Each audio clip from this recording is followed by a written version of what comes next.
आज का जो टॉपिक है ये है हीरोज फार्मूला से मैथमेटिक्स है क्लास 9th। तो क्वेश्चन नंबर 2 है हमारे पास, the triangular side walls of a flyover has been use for advertisement. तो ट्राइंगुलर साइड वॉल है, जो एक ट्राइंगुलर साइड वॉल है किस पे है, फ्लाईओवर पे। Has been use for advertisement, जो किस लिए यूज की जाती है, एडवर्टाइजमेंट के लिए। The sides of the walls are 122 metre, 22 metre and 120 metre. तो यहाँ पर एक हमें फिगर दी गई है, ये एक ट्राइंगुलर साइड वॉल है जो किसके ऊपर है, फ्लाईओवर के लिए, फ्लाईओवर के ऊपर है, यूज़ की जाती है एडवर्टाइजमेंट के लिए। तो इसके वॉल्स की जो ये हमारे पास दीवार है, इसकी साइड्स दी है हमारे पास 122 metre, 120 metre and 20 metre. The advertisement yielding and earning of rupees 5000 per metre square per year. तो इसकी एडवर्टाइजमेंट की जो अर्निंग है हर साल की, वो कितनी है, ₹5000 पर मीटर स्क्वायर। तो 1 मीटर स्क्वायर पे कितनी है, ₹5000।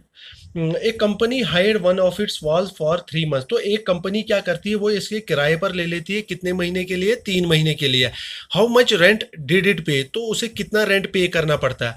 तो सबसे पहले क्या करेंगे, हम इसका एरिया निकालेंगे। किसका एरिया निकालेंगे, जो हमारे पास ये ट्राइंगुलर वॉल दी है फ्लाईओवर पे।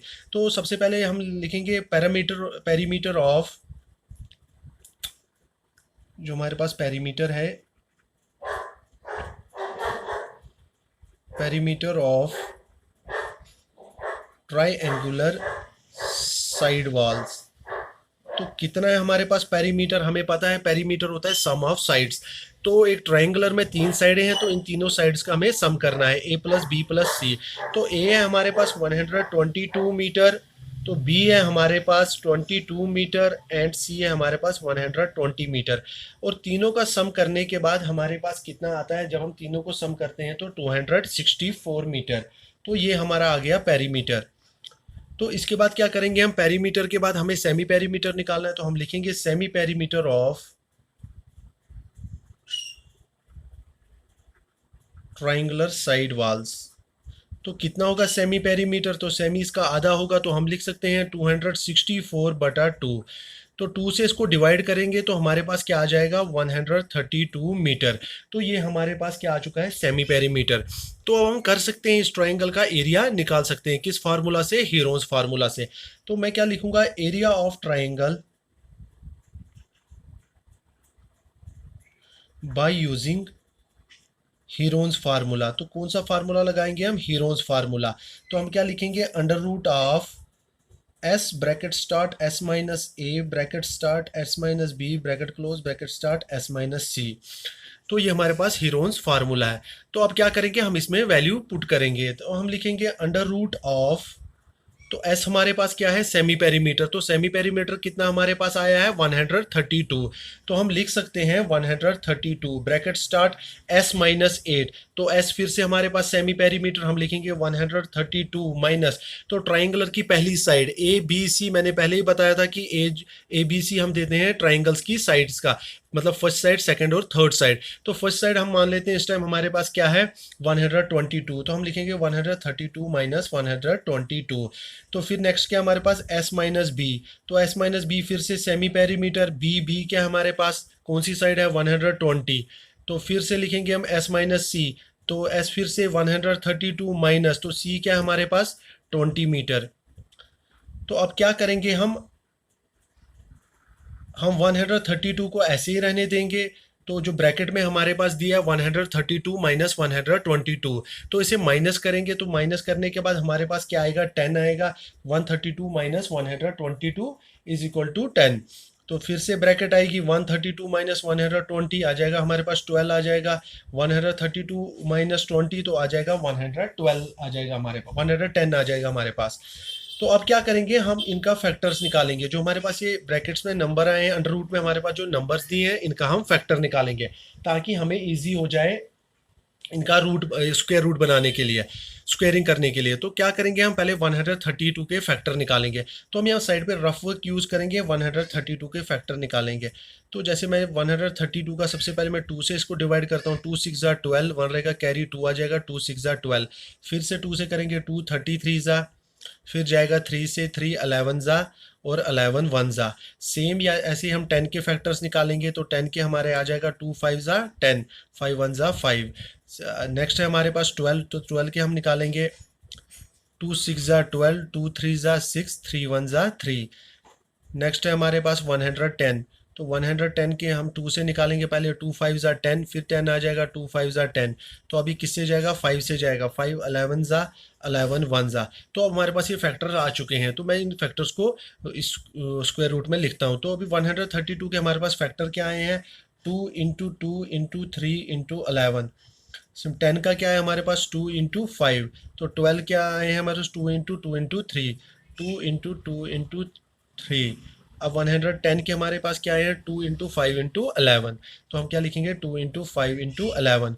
तो अब हम इनके पेयरिंग बना देंगे। अगर आप देखो कि हमारे पास कौन कौन से पेयर आ रहे हैं, एक तो ये 2 का पेयर आ रहा है, तो मैं ऐसे ऐसे लिख सकता हूँ 2 का स्क्वायर इंटू, मेरे पास अब 3 का भी पेयर आ रहा है, ये वाला 3 और ये वाला 3, मैं लिख सकता हूँ 3 का स्क्वायर इंटू 11। तो 11 भी मेरे पास पेयर में आ रहा है, तो लिख सकते हैं हम 11 का स्क्वायर इंटू, फिर से 2 है हमारे पास, तो हम लिख सकते हैं ये 2 2, ये भी पेयर में आ रहे हैं।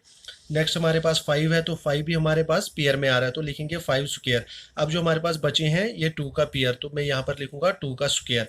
तो अब क्या करेंगे, स्क्वेयरिंग करने से क्या होता है कि रूट में ये बाहर आ जाते हैं, तो हम क्या करेंगे, ये सारे स्क्वायर क्या रूट के साथ कट के ये डिजिट्स बाहर आ जाएंगे। कौन कौन सा आ जाएगा, 2 into 3 into 11 into 2 into 5 into 2।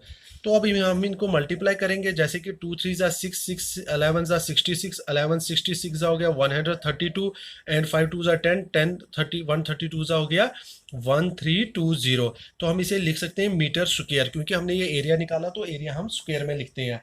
तो इसके बाद क्या करेंगे, अब तो हमारे पास ये ट्रायंगुलर वॉल जो थी हमें फ्लाईओवर पे, तो इसका तो हमें हमारे पास एरिया आ चुका है। तो हमें क्या निकालना है कि जो कंपनी क्या करती है, इसे 3 महीने के लिए रेंट पे लेती है, तो और क्या कर कंपनी को क्या करना पड़ता है कि जो एक साल के, इसका एक साल की जो अर्निंग है वाल की, वो कितनी है, 5000 पर मीटर स्क्वायर एक साल की। तो हमें कितने निकालना है, कितने टाइम का एक कंपनी 3 महीने के लिए हायर करती है, तो हमें 3 महीने का निकालना है। तो सबसे पहले हम करेंगे cost of, therefore cost of 1 metre square per year. तो एक साल क्या कितनी है कॉस्ट, तो हम लिखेंगे ₹5000। तो सेम हमारे पास कितने स्क्वायर मीटर आ चुके हैं, 1320 मीटर स्क्वायर। तो हम क्या लिखेंगे, cost of 1320 metre square per year. तो हम क्या करेंगे, इसको मल्टीप्लाई कर देंगे 5000 इंटू 1320। तो अब क्या करेंगे, हमारे पास तो ये 1320 जो मीटर स्क्वायर थे, ये कितने टाइम्स के लिए थे, एक साल के लिए। मगर जो कंपनी है उसने कितने टाइम के लिए हायर किया, 3 मंथ्स के लिए, 3 मंथ्स के लिए। तो हम क्या करेंगे, हम 3 मंथ्स का निकालेंगे। तो हम लिखेंगे cost of 1320 metre square for 3 months, तो हम हमें पता है कि साल में जो मंथ्स है, मतलब हमें साल का नहीं निकालना है, हमें 3 मंथ्स का निकालना है। तो हम क्या करेंगे, हम इसको लिखेंगे 5000 इंटू 1320 इंटू 3/12, क्योंकि हमें पता है जो 3 मंथ्स होते हैं वो क्या होता है, वो क्वार्टरली, मतलब हम इसे ऐसे भी लिख सकते हैं, मतलब 3/12। अगर इसकी कसर काटेंगे तो हमारे पास आ जाएगा 1/4। तो मतलब हम इसको क्वार्टरली भी लिख सकते हैं कि 1/4। तो अब क्या करेंगे, हम इनका तो अब हमारे पास जो है क्या दिया है, 5000 इंटू 1320 इंटू 3/12। तो इन्हें मल्टीप्लीकेशन करने के बाद 12 के साथ हमें डिवाइड करने के बाद हमें क्या मिलेगा, हमें मिल रहा है इसके बाद रुपीज़, हम रुपीज़ में लिखेंगे क्योंकि ये कॉस्ट है। तो जब इसे मल्टीप्लाई करने के बाद हमारे पास क्या आ रहा है, 165,000। तो ये मतलब थी हमारी cost of 1320 metre square for 3 months. तो ये हमारी कॉस्ट आ चुकी है कि कंपनी ने, जिस कंपनी ने ये 3 मंथ्स के लिए हायर ली थी ये वॉल, जिसकी कितनी ये एरिया था जिसका 1320 मीटर स्क्वायर। तो 3 महीने का उनको रेंट कितना पे करना पड़ा, 165,000। तो ये क्वेश्चन हो चुका है।